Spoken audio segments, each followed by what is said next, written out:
नमस्कार दोस्तों, स्वागत है आपका अपने चैनल मेरा एग्ज़ामगढ़ में।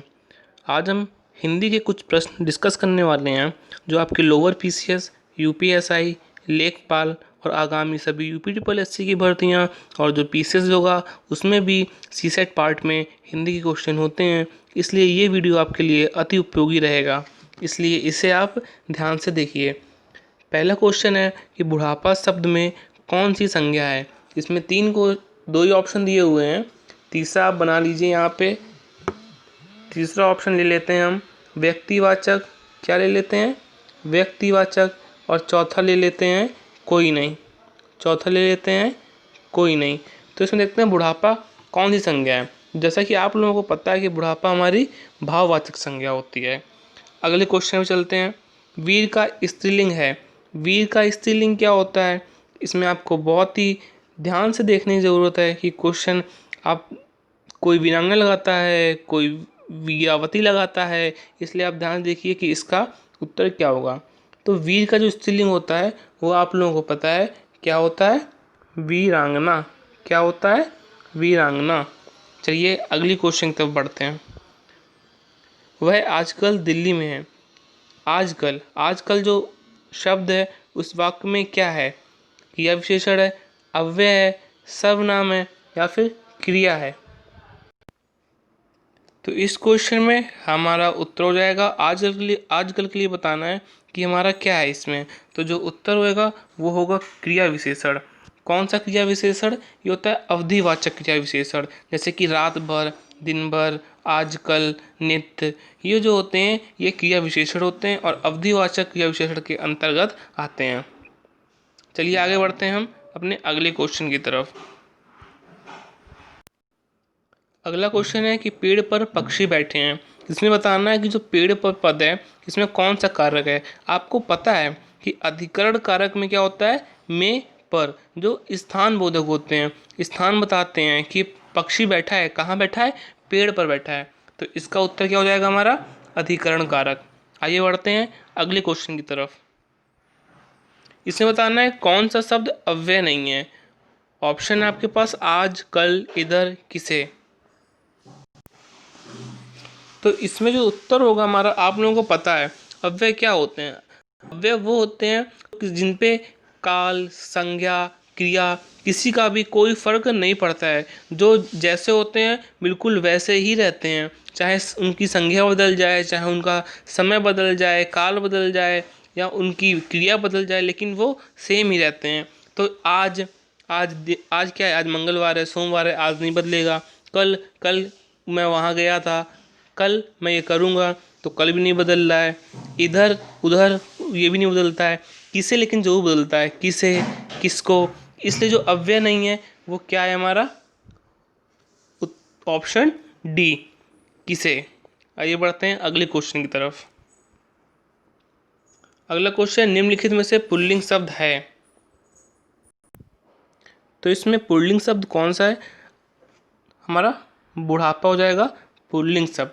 आपको पता है कि जिन शब्द के अंत में पा, पन हो गया, आव हो गया, क्या आव हो गया, खाना, ये सब जुड़े हैं, ये हमारे पुल्लिंग शब्द होते हैं। आइए बढ़ते हैं अगले क्वेश्चन की तरफ। हरियाली क्या है? हरियाली कौन सी संज्ञा है? जातिवाचक संज्ञा है, समूहवाचक संज्ञा है, भाववाचक संज्ञा है या फिर विशेषण है। तो आपको पता है जातिवाचक संज्ञा किस लिए होती है? किसी, इंग्लिश में बोलते हैं कॉमन नाउन, मतलब कि अगर उसको जो संज्ञा किसी भी जाति का बोध करा देती है, जैसे कि नदी, पर्वत, लड़की, वो जातिवाचक होती है। समूहवाचक क्या होती है? जो किसी समूह का बोध करवाए, जैसे आयोग, परिवार, पुलिस, ये हो गई हमारी समूहवाचक। विशेषण होते हैं जो नाउन मतलब कि संज्ञा की विशेषता बताते हैं, सर्वनाम की विशेषता बताते हैं, वो विशेषण होते हैं। यहाँ पे हरियाली जो हमारा है वो है भाववाचक संज्ञा। आपको पता है भाववाचक संज्ञा कैसे बनती है? अगर हम किसी भी संज्ञा, सर्वनाम, विशेषण, क्रिया या अव्यय में जैसे हम लगा दें आव, आव लगा दें, या जैसे हम लगा दें त्वय, या फिर लगा दें हम पन, या फिर लगा दें हम अन, इसमें हम आखिर में लगा दें किसी भी शब्द में, तो वो भाववाचक संज्ञा बन जाते हैं। जैसे अगर हम कोई भी शब्द ले लेते हैं, मानो दूर हो गया, तो उसमें हमने लगा दिया ई प्रत्यय, दूरी, ये हो गया भाववाचक संज्ञा। निकट है, निकट में लगा दिया ता, तो ये हो गया निकटता, तो ये हो गया भाववाचक संज्ञा। आइए बढ़ते हैं अगले क्वेश्चन की तरफ। कारक के कितने भेद होते हैं? आपको पता है कि कारक के 8 भेद होते हैं।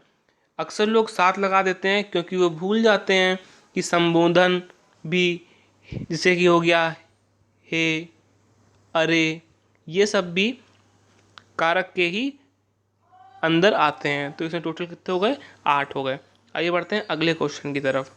हिंदी में शब्दों का लिंग निर्धारण किसके आधार पर होता है? तो आप जानते हैं प्रत्यय, संज्ञा, सर्वनाम, इनसे तो होता नहीं है। तो इसका लिंग निर्धारण जो होता है क्रिया से होता है। जैसे वह कल वहाँ जाएगा, तो वह कल तो वही रहा, वह कल तो वही रहा। अब देखिए जाएगा, या फिर हमने लगा दिया जाएगी, तो वह कल तो वही रहा, वह कल तो वही रहा। जाएगा, जाएगी, ये क्या होती है? क्रिया होती है। तो यहाँ देखिए ये पुल्लिंग हो गया, जाएगी स्त्रीलिंग हो गया। तो निर्धारण किससे हो रहा है? क्रिया से हो रहा है। चलिए आइए बढ़ते हैं अगले क्वेश्चन की तरफ। निम्न में कौन कथन सत्य नहीं है? संस्कृत में 3 वचन होते हैं, सही बात है। हिंदी में 2 वचन होते हैं, हाँ। हिंदी में 2 लिंग होते हैं, सही है। संस्कृत में हिंदी की तरह 2 लिंग होते हैं, ये वाला हमारा गलत हो जाएगा, ये वाला हमारा गलत हो जाएगा। संस्कृत में कितने होते हैं? 3 होते हैं। आपको पता है जो निर्जीव होते हैं वो भी इसके अंदर में आते हैं।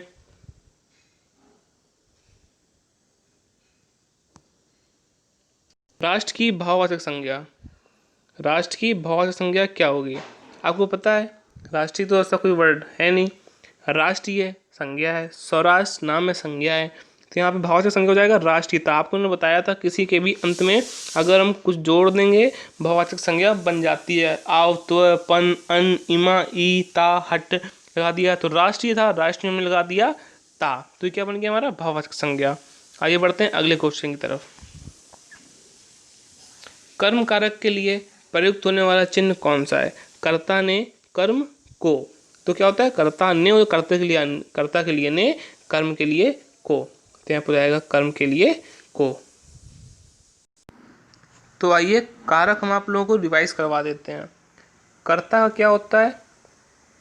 कर्ता का ने, कर्म को, करण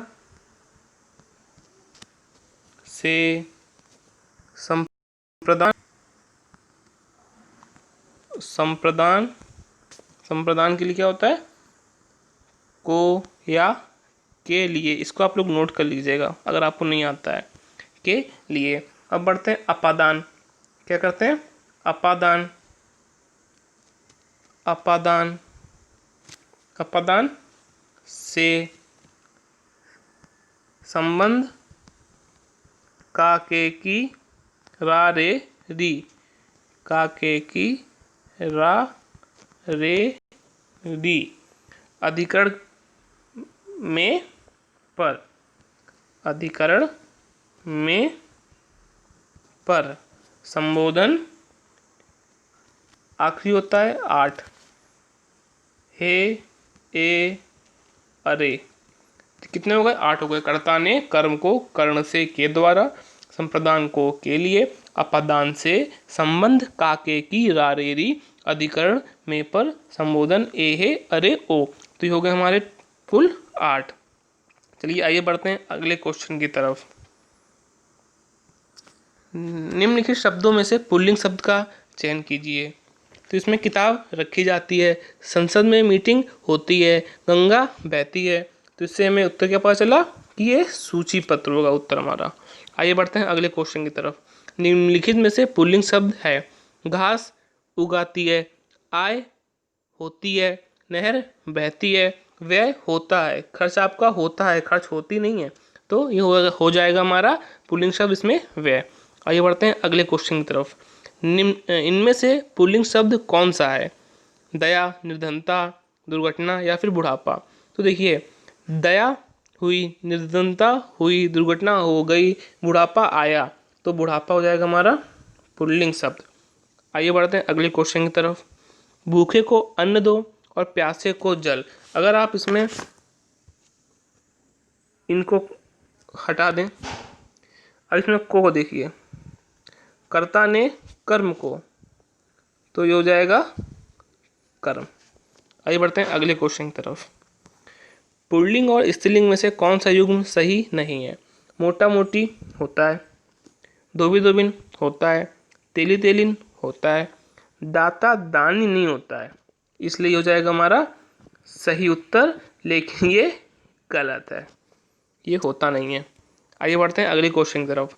कौन सा स्त्रीलिंग है? मित्र, सूचना, अध्याय या फिर उपहार।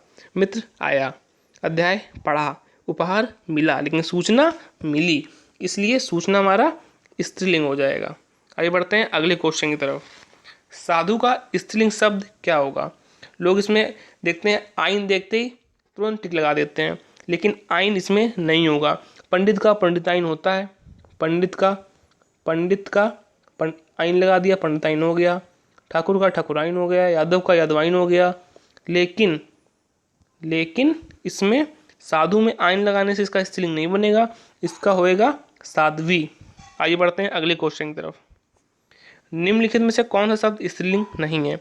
सुबह हुई, दोपहर हुई, सांझ हो गई, लेकिन जो इसमें उत्तर है हमारा दिन बढ़िया गया, दिन गई नहीं गया। इसलिए बढ़ते हैं अगले क्वेश्चन की तरफ। निम्नलिखित में से कौन सा शब्द सदा बहुवचन में प्रयोग होता है?